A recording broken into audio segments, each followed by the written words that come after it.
자, 이번에는 예외와 예외 처리에 대해서 한번 공부해 봅시다. 자, 우선 예외란 프로그램 실행 시에 예상치 못한 일로 발생한 에러를 예외라고 한다 라고 되어 있는데, 예를 들어 볼까요? 여러분들께서 두 개의 숫자를 입력받아서 나누기를 한다라고 가정을 했을 때 첫 번째 숫자를 10이라고 입력받고 두 번째 숫자를 0이라고 입력받았어요. 그때 실수 나누기 실수에서는 0으로 나누면 인피니티라는 결과값이 나타나게 되겠지만, 정수 나누기 정수에서는 이거 에러가 발생합니다. 한번 해볼까요? 어, 그러면 다섯 번째 예제가 되겠죠? 자, 다섯 번째 예제를 작성하시고요. exam 언더바 05번, 아이고, 5번 예제를 작성을 해놓고, 자, 여기에서 입출력 문구를 관리하고 있으니까, 뭐, 입출력 문구는 잠시 후에 하도록 하고요. 여기서 public static void main. 입출력 문구 작성해야지 여러분들이 이해를 조금 하실 수 있겠죠?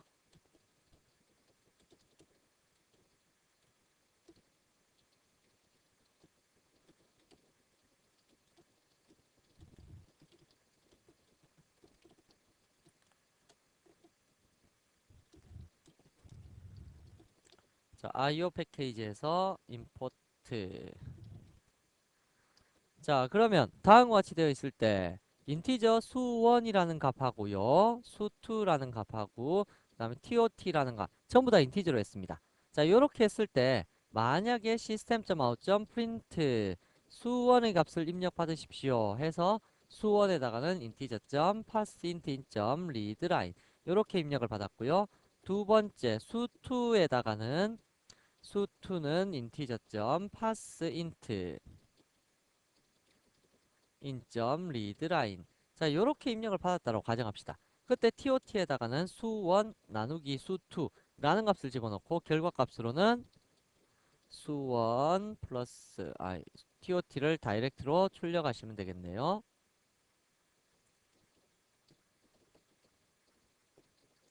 자, 다음과 같은 프로그램을 실행을 시킨다라고 가정을 해봅시다. 자, 그때 실행을 딱 시켜보시면 첫 번째로 수원의 값을 10이라고 입력받고 두 번째 숫자 값을 5라고 입력받으면 당연히 2라고 결과값이 나오게 될 겁니다. 자, 근데 만약에 첫 번째 수를 10이라고 놓고 두 번째 수를 0이라고 놓고 엔터키를 치면 보세요. 익셉션 발생했죠. java.lang.arithmetic exception 수학적 계산에서의 오류가 발생했다. 나누기는 제로로 할 수 없다. 이게 만약에 실수였으면 관계가 없어요. 얘가 만약에 플로트였다. float. 자, 플로트 형태였다라면 얘가 아마 인피니티라는 결과값을 나타내게 될 겁니다. 해볼까요? 자, 여기에서 10 나누기 2 하게 되면 5.0이 나타나게 될 거고요. 얘가 10 나누기 0을 하게 되면 인피니티. 뭐 정의될 수 없는 수. 뭐 이러한 식으로 우리 뭐 무한대라는 거 배우셨죠? 그래서 무한대라는 이러한 값이 나타나게 될 텐데요. 이게 만약에 정수일 때는 문제가 생길 수 있다는 얘기입니다. 자, 바로 그렇게 정수에서 문제가 발생할 수 있을 때 그때 그러면 여러분들이 프로그램 짜갖고 이걸 배포했다고 쳐요. 남들한테. 어떤 사람이 이거 숫자 나누기 숫자 할 때 0으로 딱 나누는 값을 써버렸어요. 그럼 이렇게 에러가 뜨면 그 프로그램을 산 사람이 기분 좋아할까요? 별로 좋아하지 않겠죠. 그죠? 이러한 글자 나타나는 것보다는 차라리 숫자에서 정수 나누기 정수는 0으로 나눌 수 없습니다. 라는 한마디 딱 띄워주면 그게 오히려 더 뭐 파는 프로그램에서는 더 효율적이겠죠. 바로 그러한 이렇게 실행 시에 예상치 못했던 부분 이러한 부분들을 전부 다 뭐라고 부르냐면 예외라고 부른다고요. 그래서 프로그램 실행 시에 예상치 못한 일로 발생한 에러 이것 자체를 예외라고 부른다 라는 걸 알고 계시라고요. 우리는 그러한 것에 대한 처리를 하겠다 라는 뜻입니다. 물론 이건 나누기뿐만 아니라 배열 사용할 때 배열 3개 써놨는데 3번째 배열을 출력하겠다 이거하고 똑같은 얘기죠. 그것도 역시 마찬가지 예외입니다. 예를 들어서 여기에 보시면 우리 AR이라는 변수 이거 배열할 때 써보셨잖아요. 그래서 여기서 만약에 system.out.println AR의 두 번째 거는 AR의 2번이다. 뭐 이러한 식으로 출력을 하는 프로그램을 짰다고 쳐요. 그러면 얘를 실행할 때 어떻게 실행시킵니까? 실행을 시켜보시게 되면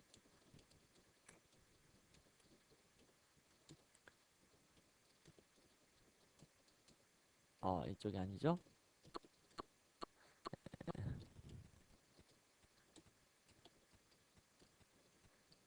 자, 여기에서 실행을 시킬 때 java exam 언더바 05라고 해서 실행을 그냥 딱 시키게 되면 자, 그러면 여기 array index out of bounds exception이라는 거 배열의 인덱스 참조 범위를 벗어났다. 뭐 이런 에러가 발생하게 됐잖아요. 이거 정상적으로 실행시키려면 어떻게 해야 된다고요? 그러면 A. 세 개는 집어넣어야지 제일 처음에 A가 0번째, 1번째, 2번째 이렇게 된다고 배열할 때 배우셨죠. 그래서 해보면 A가 정상적으로 출력되고 그 다음부터 이렇게 계산이 될 겁니다. 자, 이렇게 될 때 이렇게 발생하는 것도 역시 예외라고요. 사용자가 잘못 사용해서 발생할 수 있는 에러. 이러한 부분들. 그래서 우리가 옛날에는 어떻게 했었냐면 두 번째 걸 출력하기 위해서 if 만약에 AR.length가 3보다 작다라고 하면 뭐 어떻게 처리했었어요?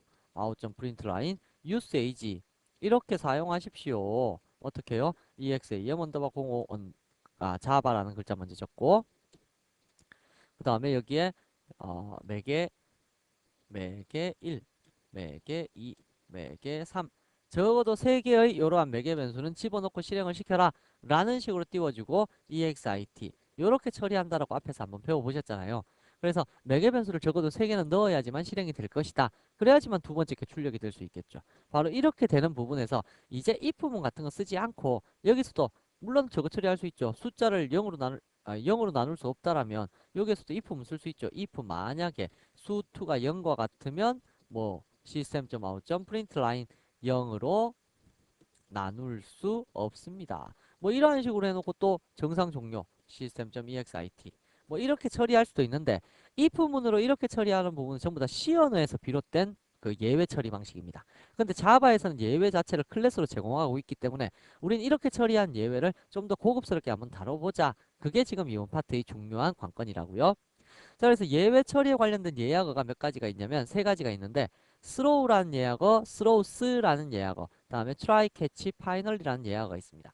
자, 이 중에서 throw라는 것은 강제로 예외를 발생시키는 거예요. 아까 우리가 그 나누기 잘못했을 때도 그렇고 배열 잘못 썼을 때도 예외 발생했죠. 그게 바로 throw가 표시하는 그러한 예외입니다. 그래서 예를 들어 갖고 만약에 여기 첫 번째 숫자가 100이라는 값이 들어왔다. if 만약에 수원이 100과 같다. 그럼 난 예외 발생시키겠다. 100보다 크다면 예외를 발생시키겠다. 이런 식으로 처리를 했다라고 가정을 하게 되면 system.out.println 예외 발생. 자, 어떠한 예외 발생할 거냐면 우리가 예외 클래스의 최상위 클래스가 exception이거든요. 그래서 exception, exception 해서 크다, 100보다 뭐 이런 식으로 예외 하나 만들고 throw, throw, ex 던져버리겠습니다. 라는 식으로 처리를 해버리게 되면 그럼 위에 예외 증가를 exception으로 바꿔주셔야 되는 거 요거는 뭐 뒤에 가서 다시 설명드리겠습니다. 그래서 throw, ex에서 예외를 던져버리는 거예요. 그럼 100보다 크면 예외가 자동으로 발생되는 겁니다. 이렇게 처리할 때 여러분들께서 그 throw란 예약어를 쓸 수가 있어요.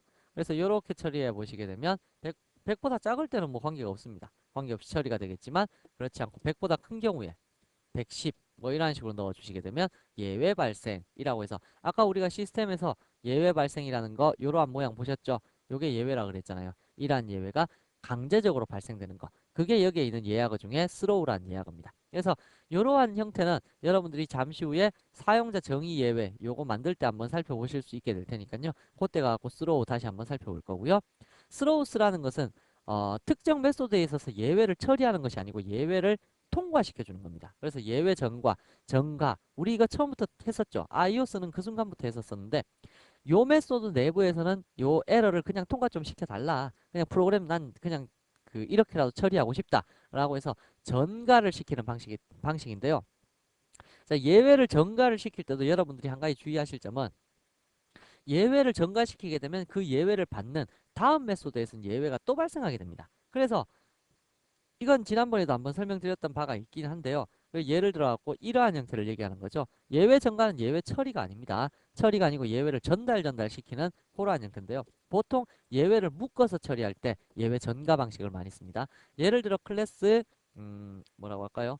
O라는 클래스가 하나 있다고 치고요. 두 번째 O라는 클래스가 하나 있다고 치고 여기에 public void AAA라는 메소드가 이렇게 있었어요. 근데 여기에 exception이 하나 예외가 전가되고 있어요. system.out.println test 라고 적게 되면 예외가 여기서 뭐 예외가 발생하든 안 하든 예외가 하나 전가가 되고 있습니다. 전달이 되고 있다고요. 예외가 전달되어 버리면 물론 여기서 예외가 발생하더라도 전달이 되겠죠. 그래서 여기서 예외를 그냥 강제로 발생시킬까요? 그래서 어떻게 할까요? THRW throw new exception AAA에서 예외가 발생했다라고 해서 예외를 던져버렸어요. 예외를 던지면 이것을 예외를 받는 쪽이 BBB라는 메소드에서 AA를 호출한다고 치자고요. 여기에서 AAA라는 메소드를 딱 호출하게 되면 자동적으로 여기에 예외가 온 겁니다. 예외가 왔으면 얘도 역시 마찬가지로 예외를 통과시킬 수 있습니다. 그럼 결론적으로 어디까지 도착하게 되냐면 public static void main main이라는 메소드까지 도착을 하게 되는 거거든요. 그럼 여기서도 역시 마찬가지로 예외를 통과시키면 비로소 시스템에 보고가 되게 되는 거죠. 그래서 OP는 UO라고 객체 만들고 OP.BBB BBB를 딱 호출하게 되면 BBB가 호출되면 얘가 호출될 거고 얘가 호출되면 AA가 호출되겠죠. 얘가 호출되면서 예외가 딱 발생해 버렸습니다. 그럼 AA에서 발생된 예외가 얘를 통해서 얘한테 전달되었고 얘를 통해서 얘한테 전달이 되어 버립니다. 그러면 화면에 이제 뜨게 되는 거죠. 그래서 여섯 번째 예제를 실행시켜 보면 다음과 같이 exception AAA라고 하는 예외가 발생되어서 여기까지 전달되었다 라는 식으로 예외를 전달해서 여기까지 도착하는 겁니다. 그러므로 예외가 발생된 그 시점에서 통과가 되어갖고 결국은 메인 메소드까지 통과가 되어서 오게 된다. 그러면 사용자한테 보호가 되는 겁니다. 보통 이렇게 예외를 한 곳에서 몰아서 처리하고자 할 때 스로우스를 많이 쓰게 됩니다. 이것도 사용자 정의 예외에서 한번 같이 다뤄보도록 할 테니까요. 그때 또 좀 더 자세하게 보시면 될 거고요. 마지막 이러한 예외를 실질적으로 다 처리하는 부분이 바로 try, catch, final입니다. 그래서 이 try, catch, final에 대해서 여러분들이 좀 더 이해를 하고 계시면 될 거고요. 이 부분이 가장 핵심이 되는 관건이다 라고 알아두시면 좋으실 겁니다. 자, 그러면 다음 예외 처리의 용도가 뭐냐? 이렇게 try, catch, final에 의해서 처리하는 용도가 뭐냐라고 하면 정상적으로 종료시키기 위해서 아까와 같이 이상한 메시지가 막 뜨면 그건 정상적인 그 처리라고 볼 수는 없죠. 그래서 정상적으로 종료하기 위해서 예외 처리를 쓰고요. 혹은 예외 발생했을 때 그 예외에 대한 정확한 내용을 보고하기 위해서 그때도 예외 처리를 쓰고요.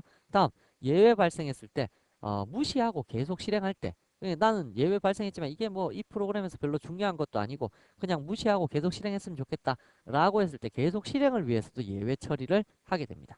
그리고 예외 발생했을 때 대안적인 결과값 다시 말하면 아까 10 나누기 0 했을 때는 10 나누기 0 한 것은 그 10의 그 무한대의 값으로 0으로 나눴다는 것은 거의 10에 근접한 값을 나타내겠다라는 의미잖아요. 그렇기 때문에 요 10이라는 값을 대안적인 결과값으로 딱 담아갖고 출력을 시키고자 할 때도 예외 처리를 할 수가 있다는 뜻입니다. 자, 그리고 나서 마지막이 사용자 정의 예외를 만들어서 직접 우리가 관리하는 예외의 형태로 메시지를 처리할 수 있는 이러한 형태의 예외도 작성할 수가 있다는 뜻이죠. 자, 그러면 여기에 있는 try, catch, finally와 사용자 정의 예외를 통해서 요 앞에 있는 예외 처리 구문들을 한번 사용해 보도록 할게요. 우선 try, catch, finally의 용도는 이제 방식은 뭐냐면 첫 번째 여기에 설명을 일단 드리고요. try, catch, finally는 try라는 요 예약어가 뭘 하는 거냐면 예외가 발생되리라 예상되는 지역을 묶어주는 역할을 하는 겁니다. 그래서 예외 발생 예상 지역 이건 누가 판단하느냐? 당연히 우리와 같은 프로그래머가 판단해야 되겠죠. 예를 들면 나눗셈 하는 지역에서는 숫자값 2개 받아서 나눗셈 하는 지역에서는 예외 발생할 수 있겠다. 판단이 딱 쓰잖아요. 다음 배열 사용하는 부분에서는 배열 범위 참조 범위 넘어서면 에러 발생할 수 있겠다. 이런 식으로 여러분들께서 프로그램이 쫙쫙쫙 진행되는 데 있어갖고 예외가 발생될까 예상되는 지역을 딱 잡는 거예요. 그게 뭐 한 줄만 잡아도 되고 여러 줄 잡아도 되고요. 관계없습니다. 그렇게 잡아놓고는 거기에서 발생하리라 예상되는 예외를 캐치로 딱 잡아내는 겁니다. 그래서 캐치 구문은 발생되리라 예상되는 예외를 잡는 영역입니다. 요게 실제로 예외 처리기에 해당하는 거고요. 파이널리는 예외가 발생하든 발생하지 않든 무조건 실행되는 영역. 예외 발생해도 실행했으면 좋겠고 발생하지 않아도 실행되었으면 좋겠다 라고 한다면 파이널리에 묶어서 처리를 해주면 좋겠네요. 자, 그러면 조금 전에 5번 예제, 5번 예제, 6번 예제 뭐 일단 지나갔고 7번 예제에서 새롭게 한번 작성을 해보도록 할게요. EXAM 언더바 07번 예제를 작성을 할 거고요. 여기에 임의의 클래스 뭐라고 할까요? X라고 해줄까요? 뭐 클래스를 따로 작성하지 말고 메인에서 그대로 다 작성하도록 하죠. public static void main. 일단 IO exception은 보통 try catch로 처리하지 않고 그냥 우리가 기존에 사용하던 예외 전가 방식으로 처리를 해줍니다. 왜? iOS는 거의 예외가 발생할 일이 없잖아요. 그렇기 때문에 이렇게 처리를 합니다.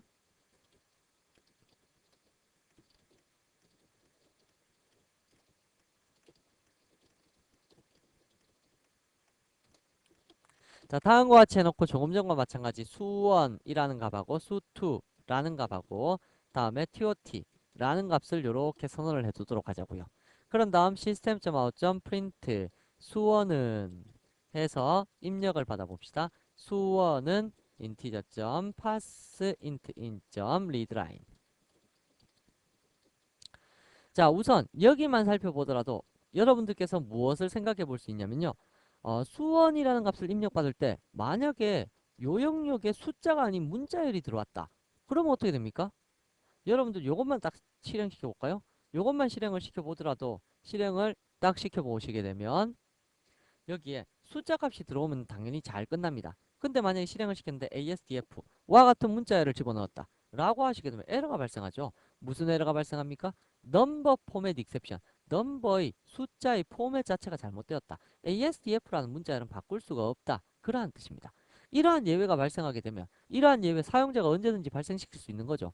사용자한테 우리가 일일이 여기 숫자 입력하십시오 이렇게 얘기한다고 해서 모든 사용자가 숫자만 입력하는 건 아닐 거잖아요. 그때 프로그램이 이러한 식으로 황당하게 끝난다. 그럼 사용자들이 뭐라고 생각을 할까요? 그렇죠. 조금 이상하게 생각하겠죠. 이 프로그램에 대해서. 그렇더라면 여기는 숫자를 입력할 수 없습니다. 라는 글자를 띄워주고 싶다. 라고 할 때 여기가 예외 발생 예상 지역이죠. 그렇다면 try라는 구문이 예외 발생 예상 지역을 묶는다라고 했습니다. 그래서 try라고 해서 예외 발생 예상 지역을 묶어주고요. 다음에 catch. 아까 여기서 발생되던 예외 이름 제대로 보셨나요? 여기에 보시면 number format exception 이러한 예외들은 이제부터 외우셔야 됩니다. 그래서 숫자 잘못되었을 때 발생할 수 있는 예외 number number format exception 이라고 해서 number format exception이라는 그 클래스를 사용합니다. 사용을 해놓고 첫 글자가 대문자니까 클래스겠죠. java.lang에 있습니다. 이 클래스를 사용해서 e라는 객체를 하나 만들어 놓게 되면 여기서 예외가 발생하면 발생된 내용이 여기에 싹 당겨버립니다. 당겨버리기 때문에 아까와 같은 이상한 에러 메시지는 뜨지 않을 거고요. 그럼 우리가 여기서 뭐라고 하느냐? 에러가 딱 발생되었다. 그럼 한마디 띄워줘요. 숫자 포맷이 잘못되었네요. 이러한 식으로 띄워주고 프로그램을 종료시켜주면 그러면 사용자가 봤을 때 아 숫자 내가 잘못 사용했구나 이러한 식으로 처리가 될 수도 있고 그렇지 않고 뭐 여기로 화일문을 돌려갖고 처리를 한다면 두 화일이나 화일문 돌려갖고 숫자 정상적으로 입력될 때까지 계속 반복을 시킨다면 그것도 괜찮은 방법일 거죠. 그래서 try라는 것은 예외가 발생되리라 예상되는 지역을 한 줄도 괜찮고 뭐 여러 줄도 괜찮고요. 그렇게 해갖고 묶어주는 역할이 try고요. 거기서 발생된 예외를 잡아내는 거 그게 바로 캐치입니다. 캐치는 마치 if, else 문처럼 여러 개를 막 적을 수 있습니다. 그렇게 적어도 관계는 없고요. 잠시 후에 여러 개 적는 거 보여드릴게요. 자 그럼 다시 한번 실행을 시켜보면 방금 전에는 이렇게 황당하게 에러가 떴지만 정상적으로 숫자 집어넣으면 정상 실행됩니다. 이거는 잘못 입력했을 때만 이 부분이 실행된다는 얘기입니다. 잘못 입력했을 때만. 자 잘못 입력해 볼게요. ASDF 엔터 해보면 숫자 포맷이 잘못되었네요. 하고 system.exit 정상 종료. 이러한 식의 정상 종료시키기 위해서 예외 처리라는 것을 사용한다는 얘기입니다. 자, 이러한 부분도 있을 것이고요. 다음, 여기에서 만약에 두 번째 숫자까지 입력을 해보자고요. 수2는 두 번째 숫자에서도 숫자 포맷이 잘못되게 되면 예외가 발생하게 되겠죠. 그래서 예외 발생 예상 지역을 이렇게 묶어두면 여기서 예외 발생해도 여기로 갈 것이고 여기서 예외 발생해도 여기로 갈 것이고 그래서 어디에서는 예외가 발생하면 무조건 밑에 있는 것에 의해서 종료가 되어버린다 라는 뜻입니다. 그래서 여기에 뭐 10, 여기는 정상적으로 넣었는데 여기서 ASDF 넣어도 숫자 포맷이 잘못되었네요. 이러한 식으로 처리됩니다. 그래서 사실은 이렇게 여러 개 묶어서 처리하는 것보다 따로따로 떼어서 요만큼 처리하고 수원이 잘못되었네요. 또 요만큼 트라이로 묶어서 수2가 잘못되었네요. 뭐 이런 식으로 해주면 더 깔끔하게 사용자에게 와닿겠죠. 자 다음 마지막으로 TOT에다가 수1 나누기 수2라는 값을 집어넣고 결과값으로 system.out.println TOT는 TOT 이러한 식으로 출력을 했다 라고 가정을 하게 되면 이번에는 수원 나누기 수투에서 에러가 발생할 수 있죠. 자, 지금은 요 위에 두 개에 대해서는 예외를 처리했지만 밑에 있는 나누기에 대해서는 예외를 처리하지 않았어요. 그러면 이 부분에서 다시 한번 테스트를 내보시게 되면 수원이라는 부분에서 10이라는 것을 입력했고 수2에서도 ASDF 입력 안 하고 0 입력하면 어떻게 돼요? 0 입력하면 일단 숫자는 제대로 되었죠. 숫자 포맷이 잘못된 건 아니잖아요. 근데 0을 입력하면 arithmetic exception이 발생하게 되죠. 그 수학적인 에러가 발생한다 그랬잖아요. 근데 그러한 부분에 대해서는 여기 처리가 없네요. 그래서 여러 개를 한꺼번에 처리할 때는 역시 마찬가지로 캐치를 여러 번 적을 수 있습니다. 첫 번째는 넘버 포맷부터 검사해보고 그 다음에는 ARI tick exception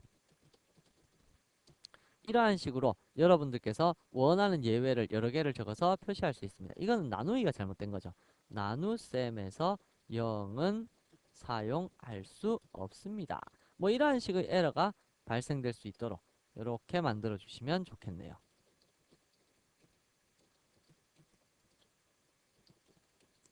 자, 이렇게 처리를 해주시게 되면 뭐 이제 모든 예외가 다 처리된 겁니다. 그래서 숫자 형식이 제대로 되어야 된다. ASDF 하게 되면 숫자 포맷이 잘못되었다. 다음에 첫 번째 건 잘 됐고 두 번째 게 잘못되었다 라고 하더라도 숫자 포맷이 잘못되었다. 첫 번째 거 잘 되었고 두 번째 거 잘 되었지만 나눗셈에 0을 사용했다면 0으로 나눌 수 없습니다. 라고 될 것이고 뭐 모든 것이 잘 되면 어떻게 될까요? 무사히 결과값까지 나타날 수 있는 거. 바로 이러한 것이 예외 처리라는 겁니다. 그래서 사용자가 잘못 사용하리라 예상되는 거 그러한 부분들을 이렇게 다 처리하는 거고 앞으로 이 예외 처리는 엄청나게 나올 겁니다. 그래서 여러분들께서 지금은 기본적인 형식 정도만 형태 정도만 기억해 두시고요. 앞으로 사용하시면서 아 저렇게 되는 것이 예외 처리였으니까 이 부분도 예외 발생 예상 지역이구나 이러한 것들을 하나씩 하나씩 공부를 해보신다면 좀 더 도움이 많이 되실 겁니다. 그래서 여기에 있는 try, catch, finally가 실제 예외 처리 부분이고요. 파이널리에 대해서는 설명을 안 드렸죠. 파이널리가 뭐 하는 거냐면요. 파이널리는 예외가 발생하든 발생하지 않든 무조건 처리하는 게 파이널리입니다. 그래서 언더바 08이라고 해서 이렇게 예제를 만들어 봤을 때 여기에서 public static void main 자, 예외가 발생하든 발생하지 않든 무조건 처리하는 부분이 바로 저쪽 파이널이라 그랬죠. 일단 스태틱 메소드로 AAA라는 거 하나 만들고요. 다음에 여기도 퍼블릭 스태틱 메소드로 BBB라는 것을 만들었다. BBB까지는 필요가 없겠군요.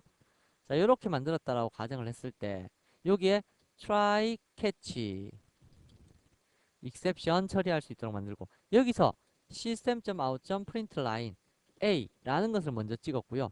다음에 예외 발생시켜 볼까요? new 어, throw new exception 예외가 딱 발생했어요. 여기서 사실은 뭐 나누기 제로로 나눠볼까요? 그러면 뭐 인티저 TOT는 10 나누기 0 자 이렇게 예외가 딱 발생했습니다. 예외 발생하지 않으면 뭐 정상적으로 TOT를 이렇게 찍으면 되는데 예외가 만약에 발생해 버리게 되면 여기서 arithmetic exception이 발생한다 그랬죠.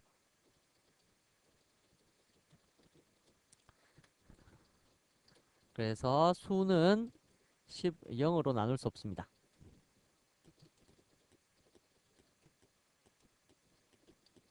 자, 이러한 식으로 처리를 하고 이제 리턴 시켜버려요. 자, 그렇게 되면 실행하다가 정상적으로 실행 다 되었을 때도 이제 리턴이 되겠지만 요걸 실행하다가 여기서 딱 걸리겠죠. 걸려버리면 이쪽으로 이동을 하게 되어서 여기서 리턴이 될 겁니다. 그래서 이쪽에서 AAA라는 메소드를 만약에 호출했다 라고 가정을 하시게 되면 AA를 호출하게 되면 당연히 여기로 와갖고 A 찍고 0으로 나누었을 때 잘못 나눴으니까 0으로 나눌 수 없습니다 하고 리턴이 되니까 끝나버리겠죠. 자, 한번 얘를 실행을 시켜 보시게 되면 자, 그러면 A 찍고 0으로 나눌 수 없습니다. 이렇게 되어갖고 처리가 될 겁니다. 그럼 만약에 2로 나누었다 라고 하게 되면 이 부분 실행 안 되고 여기서 요만큼 실행되고 리턴이 되어 버리겠죠. 그래서 여기에서 실행을 다시 시켜 보시게 되면 그러면 TOT는 5 이렇게 나올 겁니다. 근데 예외가 발생해도 뭔가를 찍고 싶어요. 글자를. 예외가 발생하지 않았을 때도 뭐를 찍고 싶냐면 처리가 완료되었습니다. 처리 AAA 처리 완료 이 글자를 찍고 싶고요. 만약에 예외가 발생했을 때도 system.out.println AAA 처리 완료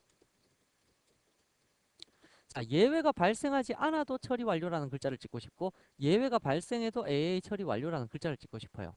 그럼 지금같이 두 군데 다 적어 놓으면 AA 처리 완료 0으로 딱 나누었을 때 잘못 나눴으니까 이때도 이제 0으로 나눌 수 없습니다. AA 처리 완료 처리 완료는 이러한 식으로 예외가 발생하든 안 하든 무조건 처리하고 싶다 라고 하실 때 뭐를 쓸 수 있냐면 FI Finally. finally라는 것을 쓸 수 있습니다. finally는 리턴 구문에 관계없이 return이라는 글자가 있지만 리턴 구문에 관계없이 무조건 실행을 하는 영역이 됩니다. 그래서 AA를 호출하게 되면 예외가 발생하지 않아도 여기서 여기까지 처리하고 얘가 실행되고요. 예외가 발생해도 여기서 요만큼 실행하다가 얘 실행하고 리턴 되기 전에 얘를 실행하게 됩니다. 그래서 finally라는 구문은 예외가 발생하든 발생하지 않든 무조건 처리하는 영역. 실행시켜 볼까요? 실행을 시켜 보시게 되면 처리 완료 이렇게 되고요. 2로 나누었을 때 정상 처리가 되었을 때도 어떻게 된다고요? 실행을 시켜 보시게 되면 처리 완료. 그래서 처리 완료라는 글자, 이러한 글자는 무조건 처리해야 된다, 무조건 띄워야 된다 라고 한다면 finally라는 영역에 작성을 할 수 있다는 얘기죠. 그래서 이쪽에 보시면 여러분들께서 예외 관련 예약에서 throw, 지금까지 예외 발생시키는 거 몇 번 보셨죠? 그래서 이렇게 발생을 시킬 수 있고요. throws는 통과시키는 거, try, catch, finally는 실제로 처리하는 부분이다 라는 것 정도만 여러분들께서 우선은 기억하시면 좋을 겁니다. 자, 이러한 예외도 여러분들께서 직접 만들어서 관리를 할 수 있게 되거든요. 그래서 그러한 거 만들 때 우리가 exception 클래스를 상속받아 갖고 만들면 사용자 정의 예외도 역시 여러분들께서 작성을 할 수 있다는 뜻입니다. 그래서 15번에서 new 하셔갖고 클래스를 만드시는데 exam 언더바 09번 9번 예제를 딱 만들고요. 여기서 내가 사용할 예외를 한번 만들어 볼까요? 클래스 my exception 이라고 해놓고 상속받기를 누구를 상속받냐면 예외의 최상위 클래스인 exception이라는 이러한 클래스를 상속받아 두고 여기에서 만약 여러분들이 재정의하고 싶은 거 있다 라고 하게 되면 보통 뭐 getMessage 같은 거 그 다음에 그 getStackTrace 같은 printStackTrace를 많이 쓰겠네요. 이렇게 해서 얘네들 다 재정의 할까요? 자, 재정의해보면 다음과 같이 슈퍼에 있는 getMessage나 슈퍼의 printStackTrace 같은 것을 이렇게 호출하는데요. 그렇게 호출할 때 여러분께서 뭐 printStackTrace는 그대로 놔두시고 getMessage 할 때 뭐 오케이 myMessage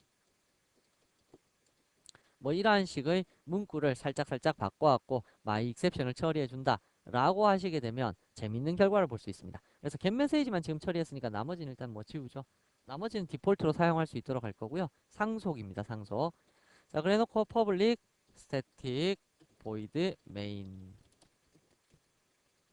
해서 강제로 예외를 한번 발생시켜 보도록 할게요.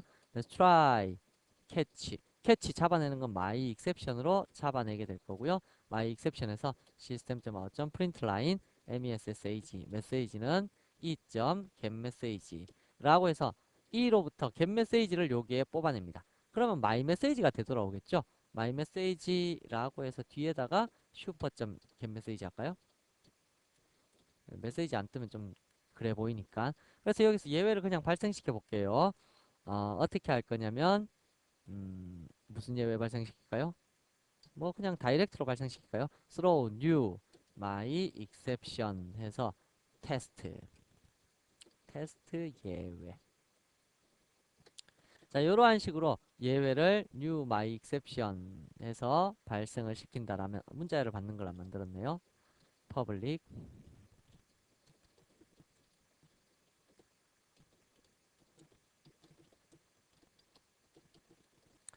자, 이렇게 해갖고 예외를 테스트 해보게 되면 여기에 뭐라고 뜰까요? my message는 테스트 예외. 뭐 이런 식으로 뜨겠죠. 그래서 사용자가 직접 정의하는 예외 클래스를 만들 수 있다. 뭐 그러한 뜻으로 지금 설명을 드린 겁니다. 그래서 예외 메시지가 우리 마음에 안 든다 라고 하면 여러분들께서 직접 exception이라는 상속은 배우셨으니까 exception이라는 클래스를 상속받아서 그 안에서 내가 필요한 부분들을 재정의함에 의해서 여러분들이 원하는 메소드를 작성할 수가 원하는 형태로 에러 메시지를 출력할 수가 있다. 뭐 그러한 뜻입니다. 그래서 사용자 정의 예외 요거 보면서 여러분들께서 직접 스로우는 제가 중간중간에 몇 번 써버렸기 때문에요. 여기서 굳이 설명을 안 드리고 예외를 직접 다이렉트로 발생시킬 때 스로우를 쓴다 라는 개념으로 이해를 하시자고요. 자, 그래서 여기까지가 여러분들께서 예외를 한번 다뤄볼 수 있는 부분이니까 이 예외 처리 앞으로 자주 나오시게 될 겁니다. 그래서 자주 나오게 될 테니까 그때마다 여러분들이 예외 처리 방식에 대해서 잘 알아두시기 바랍니다. 다음으로 넘어가죠.